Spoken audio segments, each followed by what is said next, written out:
The CEO Mm. in a startup has one job. You know what it is? Welcome to Carry On with AJ, where serious capital meets honest conversation. Each episode, we sit down with investors and operators to unpack the decisions behind long-term success.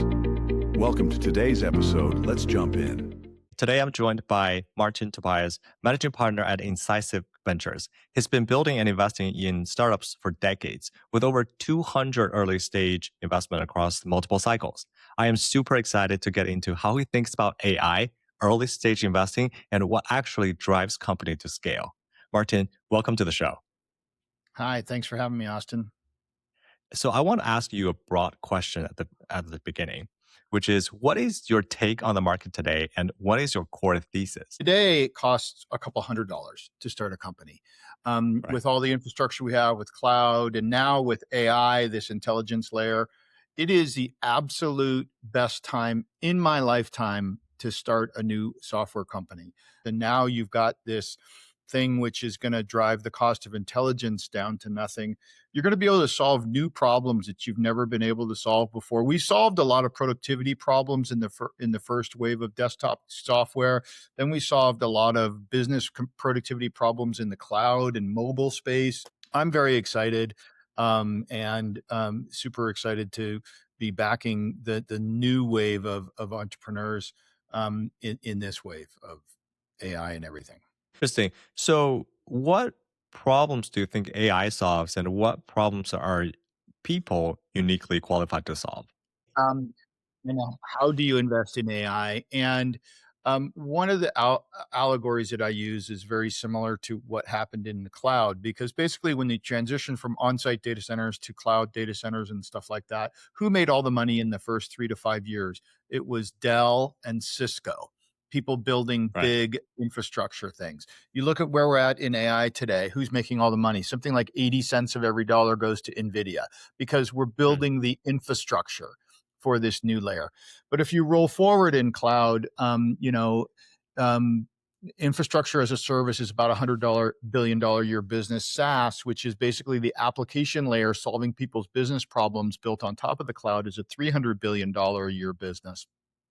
So the application layer on top of the infrastructure is roughly 3 times larger than the infrastructure. What you've got in this wave is an intelligence layer that allows you to solve problems that were previously intractable. Now, some people are taking that infrastructure layer and saying, we're just going to rewrite Salesforce with AI, or we're going to rewrite traditional SaaS software businesses with AI. I think that's a Mhm. short-term loser's game. What I'm interested in is new problems that were completely unsolvable in any of the prior architectures, either for cost reasons or whatever, for intelligence reasons. It was just too hard to write. And there are problems with that, like that in business. For example, one of my portfolio companies is called Civic IQ, and they're building a Mhm. database of local government purchasing. And if you want to find out who's spending what, you have to do public records requests. They give you PDF files. You have to go to their websites and scrape, and it's 180,000 different formats. It's basically a completely unstructured pile of stuff that nobody can decode. There's no central database. But now with AI, you can do this transcription for pennies. You can have AI voice agents listen to the Zoom calls. You can extract contracting opportunities. You can build a structured database about who's spending what and who's selling what to whom, and allow vendors to figure out who's buying chairs next month because you can build this database with AI. This was a database which was impossible to build in the prior SaaS architecture. Those are the things that I'm very, very excited about. And what all of that resolves to is when you look at the buckets, cloud infrastructure, $100 billion, SaaS, $300 billion. But labor, the people that you pay to use SaaS, is a $4.5 trillion expense. And what we have for the first time now is the ability, instead of just adding a co-pilot to an employee, you can actually replace some of those employees. So if you could free that human up and have a computer do it, now that human can go do something else. I'm super excited about what could come out of that, because the computer is freeing us up from many of the things that basically humans do not have superpowers for. Right. So in the new cohort of AI native companies, we just saw the news that SpaceX secured the option to purchase Cursor for $60 billion. Right. Yep. These valuations are crazy, especially Yep. for the AI native companies. How do you make sense of the valuation? Can these new AI companies generate such revenue that justifies the valuation? What happens with all these bubbles, and I've been through like 3 or 4 of them, is that expectations always get well ahead of actuality. And it Right. takes longer for society to change than people think, but people basically bid up the promise of these new technologies beyond, and there's usually a correction, and some companies will make it through the correction. I don't know if OpenAI is worth that, but OpenAI is certainly the company that kicked this whole thing off. So should it be worth more than most companies? Probably. Is it worth what it is? I don't know what the final value is, but what I think the whole thing resolves to is a bigger role for software and bigger revenue in total for software, as a percent of all the work being done. And the big threat to OpenAI is not whether they'll be able to create revenue. It's the lawsuit. Musk is suing OpenAI for fraudulent conveyance and transfer from a nonprofit to a profit. Hmm. If the court rules in his favor and that transition to a for-profit entity is invalidated, all of those Hmm. investors lose all their money. That is a giant black swan event. Picking on that. So you're like niche market? Anthropic produced a report about a month ago, which there's already been researchers that have said, here's all the jobs that any humans do in the world. Here's the top 10 most exposed jobs to AI. And of course, the number one most exposed job, which you would expect, is a computer programmer. Number two is a customer Mm, service agent. Number three is a salesperson. So you look at those 10 jobs. Those are the first 10 things that the LLMs are going to do themselves. I want to okay. do the next 10 jobs or jobs that are further down the stack, for example. And so what that typically means is that you're doing something in a vertical market industry that requires integrations that they're not going to do. The last True. company I invested in 2 weeks ago is called Aura 300. They do vertical Uh-huh. market agents for hair salons.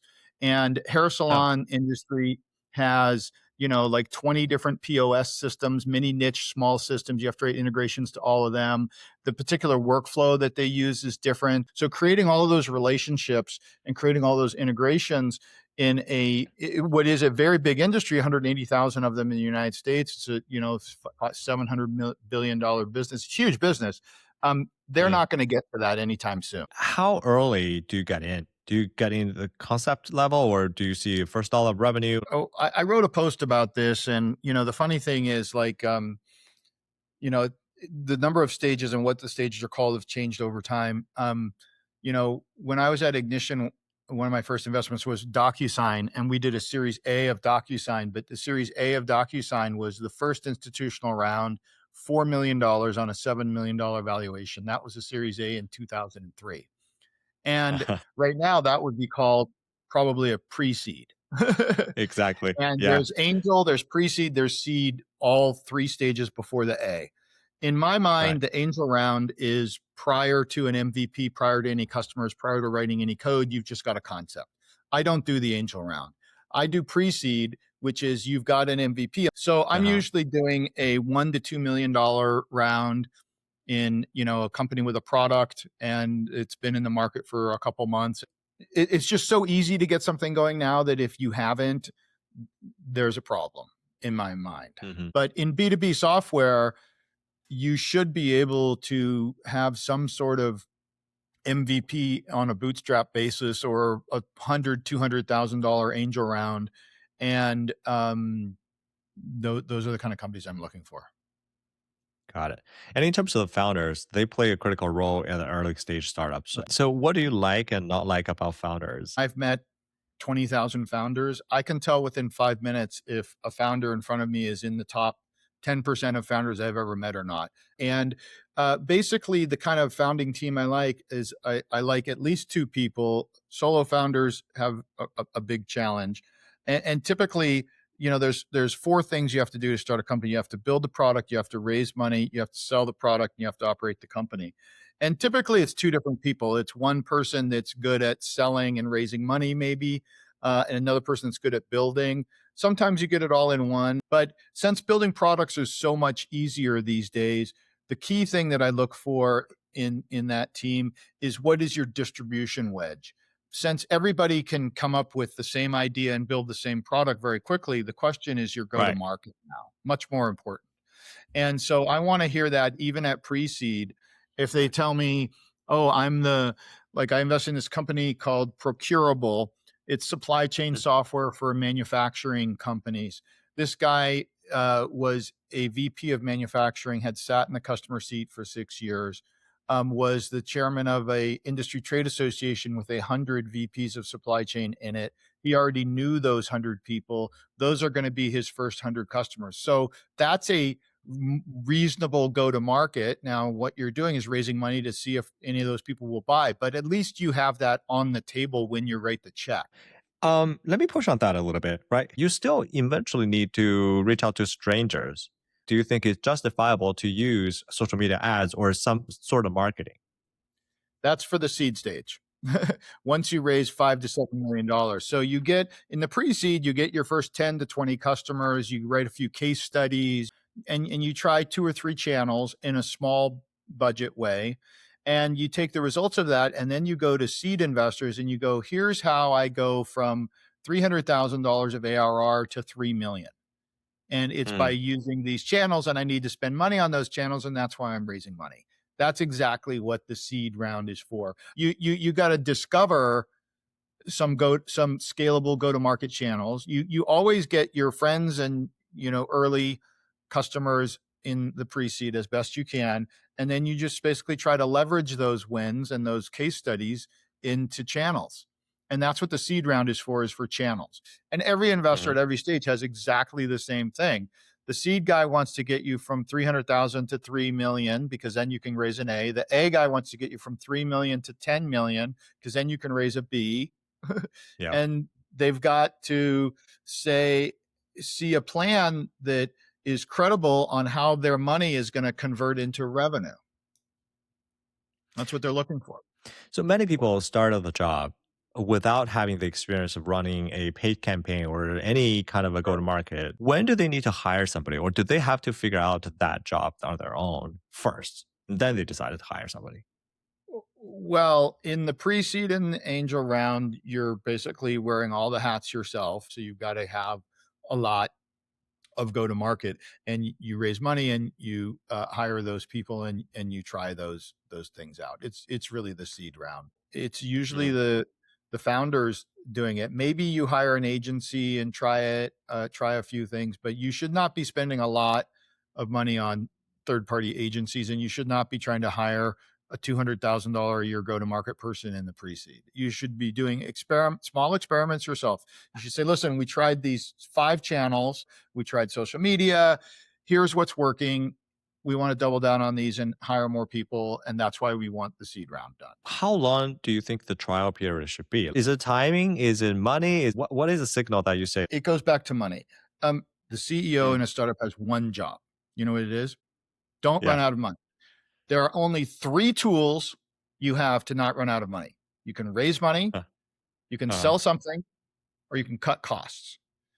So right. your options are gated by that. How much money do you have in the bank? How much runway do you have? What is the product you're selling? And so if you start selling a product, they found out after about 6 months into that product that there were lots of competitors. They basically Yeah. decided that it would be too hard to stay focused only on that product rather than saying, I'm just going to double down and try to be the best. I think this product, while it's good, I don't think I can be the best in the world at this product. So I need to find another product. So he's right now, he's executing a pivot. And I would hope that CEOs do that and are clear and honest about their opportunity as opposed to bullheaded. Those are the kind of founders I want to back. I don't want to back founders that are bullheaded about their original idea if their original idea is not working. I've tried to start myself. I've gone through pivots and it is really difficult. Um, how, as a VC investor, how do you help them? Like, is there anything that you could make that process slightly better? My advice is always the same. I backed you, your Hmm. ability to make good decisions. And I think you should talk to everyone. You take my opinion, put it in the hat with everybody else. But at the end of the day, you Yeah. need to decide what you want to do. And Yeah. I will support anything. I encourage them to do the exploration, but at the end of the day, my bet was on their ability to synthesize the market opportunities into a solution. I have also had founders that end up just being bad at that. And those are the ones that fail. Founders who change their strategy every week based on the latest talk they had with an investor, that never works. And, one of the things I encourage founders to do is to call other founders that the VCs have backed and ask them that exact question. Did you get into trouble? Did you get into any major, pivots or redecisions in your business? And what did Mm. that VC do at that time? And if the VC said, "Hey, I backed this idea and your pivots, is a violation." I'm not sure that's the kind of VC you want on your cap table. Right. I hope every pivot is smooth and clear, but a lot of times it takes a couple of weeks or even months Well, to research the new absolutely. direction, You're right? wandering around in the wilderness and Exactly. And you may have people who are working below that decision and they don't know the pivot is coming. And there yep. are people still executing on their old mission. How does a founder mobilize the team that they have, and during that transition phase, what is the best way to not waste people's time? What's your advice to people during that time? Well, founders have to lead. And if they're going to execute a pivot, they, need to get their own conviction on that pivot. And then they have to sell it to the rest of the team. And not all the team's going to go along on your pivot. Mm, And that's fine. That's why I encourage the founders to get conviction on their pivot first. This is exactly. unfortunately a lone thing. The CEO has to figure it out. At the end of the day, the CEO has to feel it. And I just had this with another CEO. They doing a slight pivot and basically doing a ton of research, and their CTO was basically a research type person. He wasn't a product builder, and they were switching from research into product building. And when Mm, he decided that's what the company had to do, he called me and he said, "How do I tell the CTO that he's not the CTO because he's not a product builder?" I go, "First, you have to get convinced that that's the right thing for the company to do. yeah. And then if it is, you just have the conversation with him and you say, "Hey, we need a different person who knows how to build product." And that's Right. it. And if not everybody that is in the company is the right people for the future journey, you just need to have those conversations right away. You And how do you quickly find a person? And for high quality people, they're paid very well in some other firms. How do you find these people? Well, you know, that's again the CEO's job. I would hope the CEO came from an industry, had people working for him before that are willing to come and follow him or her again. Um, there was actually an AI company that I talked to, and their sole product was trying to identify what they called talent magnets for Hmm. companies and to predict the talent density in a company and whether it was positive or negative. So, for example, they would troll LinkedIn and everything, and they say, "Well, this guy left Google and came to the startup, and after he left Google, three of his coworkers also left Google and came to the startup. So that guy is clearly a Oh, talent magnet." And then the question is the company that you're looking at have the ability to attract those people, and do those people bring more people? Those are the kind of companies you want to invest in, is companies that have proven that they have enough of either traction or CEO charisma or story or whatever to hmm, attract the good people.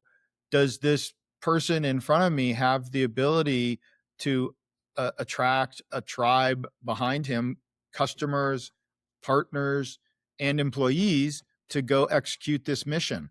It's just part of the what a VC does in diligence. That's exactly one of the things I'm trying to figure out. Can this person create a movement? Got it. What is the typical way for people to get engaged with you? Can you walk me through from the first contact to the first to the check? Well, one of the reasons I went out on Twitter and started yammering a lot more is that both VCs and founders are playing this low probability matching game. I say no 99% of the time. Founders here Yeah, no 99% of the time. What helps a low probability matching game? Most VCs and founders, most VCs have a website that says we like great founders. Every founder's like, right. I'm a great founder. This does not help the low probability matching game. So that's why I spend a lot of time on Twitter saying, here's the kind of founders I like, here's the kind of founders I back. And I'm trying to put out there what I like in a little more detail so that people who are of that kind of thing can find me easier. What I say, but the reason I'm saying it is not to tell people how to run their companies, but to tell people who are fit what I'm looking for to pitch me. Yeah. And then the way it works is, I have a form on my Twitter profile or on my website, and you fill out this form, and my AI will look at it, and I get about 300 decks a month, and Wow. I look at about 60 of them after AI has done filtering. I take about 20 meetings, and I end up writing about one check out of those Okay. 300. So again, 99% no. So follow me on Twitter. If you have something you think fits, fill out Mhm. my form, and I will look at all of those. They might be good companies. So I open sourced one of my tools, and it's called investormatch.pro. So any Mm. founder can upload their deck and get a list of 20 investors that are likely investing in what they're doing. And, if it recommends me, fine. If it doesn't, that's fine too. It does a very good job of matching founders with potential investors. And the last three of my pre-seed companies that raised a seed round, when they sent their deck through there, they found all of the leads of their seed rounds in those 20 companies. So it is a super cool shortcut. I would love to spend a few minutes on your own fund management, right? You operate your business, and you have investors backing you. Yeah. What are those like typical types of your LPs, and what do they want these days? Well, I have three categories of LPs: high net worth individuals, my friends who made money somewhere else, just want some exposure to tech. Yeah, Some GPs of other funds, family offices, and then fund of funds. And those three people are looking for different things. The two or three that start to break out and raise another round, they're like, okay, so they have basically cut the funnel of their opportunities, and they get much higher qualified opportunities to invest as these companies grow by being an LP in my fund. And that is a very successful pre-seed fund strategy, is to have somebody else do all the work to funnel the things and then double down on the companies that start to break out. got it. Um, I'm curious, like, how do you time your fundraising process for the next vehicle and deployment? Are you halfway done and then you start raising, or what is the kind of the right cadence that in your mind? Well, usually the LPA of your fund says something about that. My LPA said 50%, because basically you don't want to raise your next fund while you're still deploying the first fund too Hmm. much. So I started raising my second fund when I was about 75% deployed on fund one, and I'm about Yeah. 80% deployed right now. I have another two or three checks to write out of fund one, but yeah, I've got another 3 or 4 months of deploying fund 1, and then I'll close fund 2, and that's something a lot of founders don't know, is that VCs have to raise money too. We have to go out and convince investors, to back our, strategies, and, I'm gonna spend the next couple of months talking to a lot of people about that. Yeah, this is definitely not a public solicitation, but I would love to understand what is the minimum criteria for a high net worth individuals to be interested in your fund. Um, in a it's a $25 million fund, and you need to put 250 to $500,000 into a $25 million fund. And, Yeah. you know, a lot of my LPs, you know, they'll do that $500,000 and they'll reserve a million or $2 million to do direct follow-ons. You, you need a couple $1 million reserved on your balance sheet to do startup investing in order to be an LP in funds and or to do direct investments. If you only Yeah. have 100 or $200,000 to invest in venture, and you should probably just be an angel writing $10,000 checks to your friends. Right. The first thing is I want to understand what motivates you. Like, what keeps you engaged working every day? What I want to do is work with founders and try to help them change the world. And being a Okay. coach to help them is what really gets me up in the morning. I really like doing it. I think I'm good at it. Uh, I've had lots of founders tell me that my experience is helpful. I've been in their seats. I just really enjoy it. How do you avoid burnout? Like, is there any outlets that you do, things that you do, like keep you sharp? I work out a lot. I ride my mountain bike, and I have a $500,000 home gym. Ooh. Awesome. Okay, so predictive future. This is the last question. Is predictive future where you see, 3 to 5 years, anything AI related or not? What do you think is going to happen? I think in 3 to 5 years, people are going to be very surprised at the level of abundance that we have. They're going to be trying to figure out what to do with all this extra time on their hands, and cost of living goes down. Anything you want is has gotten even cheaper, and not just because of China. Um, I think it's going to be a really interesting time for humans to figure out what humans really want to do. I'm very excited about it. Sounds great. Well, that day I hope comes sooner. Thank you so much for spending time with me. I really, really enjoyed the talk, and there's a lot of conversations that I wouldn't be able to have going this deep. And I think all the founders and venture capitalists even would enjoy the conversation as well. Thank you. Yeah, thanks for your time.